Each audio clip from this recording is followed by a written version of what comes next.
Monkeytainment presents the next Limitless Hero Generation Guide in cooperation with Hado and Auri, as well as in memory of our loved Snow, about hero skills best recommendations. So let's deep dive into Limitless Generation 9 cross-generation check and the synergies of them. So first skill is every 4 rounds prepares for an additional 4 rounds, then deals 240% damage to enemy infantry and riders. The enhanced level 10 version is at 360 and additionally reduces the damage dealt by enemy infantry and riders by 50% for 3 rounds. Second skill, basic. Every round applies shields to riders and hunters equivalent to 60% of the damage dealt by his infantry, but only if the hero is currently preparing a skill. Shield lasts for 2 rounds, skill cannot be silenced. The advanced version, the shield is increased to 90% of the damage and additionally increases the damage dealt by riders and hunters by 20% if the hero is currently preparing a skill.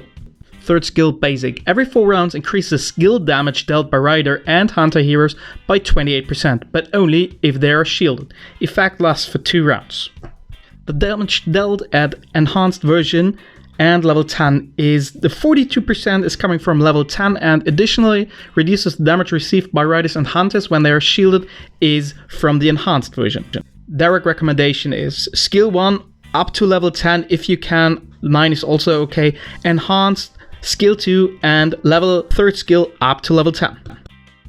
Essie first skill is every 4 rounds prepares for an additional 4 rounds, applies shields to infantry and riders equivalent to 48% of the damage dealt by her own riders. Shield lasts for 2 rounds. If you enhance this skill, you will get it to all troops, the shield, as well as if you level the skill itself, it will be increased up to 72%. The second skill, starting from round 4, permanently decreases the healing received by enemy infantry and riders by 48%. If it's at level 10, the percentage going up to 72%, and enhanced version is and additionally increases the damage taken by all enemy troops by 5%. Her third skill is every 8 rounds deals 100% damage to enemy infantry and riders. On level 10, it is up to 150% damage, skill enhanced, and additionally increases the damage received by enemy infantry and riders by 5% for 2 rounds.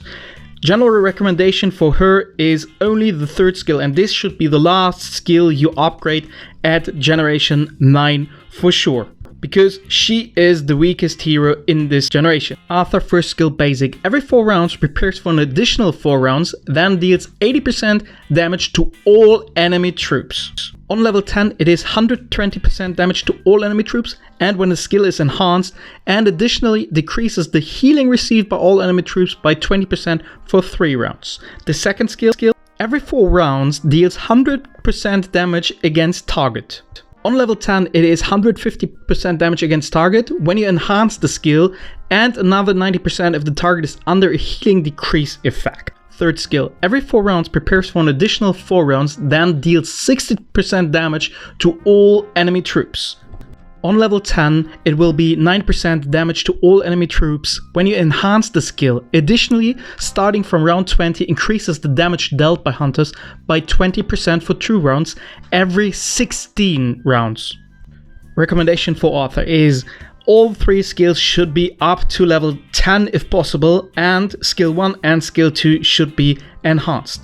Overall speaking, Derek and Arthur are the go-to guys in this generation, and Essie is really useless in this generation. Cross-generation checkup, Connor will be super strong in Generation 10 as well as strings, so if you go on and do not need the stats for Ollie, for example, then the Generation 10 recommendation will be also Derek, strings, and Connor.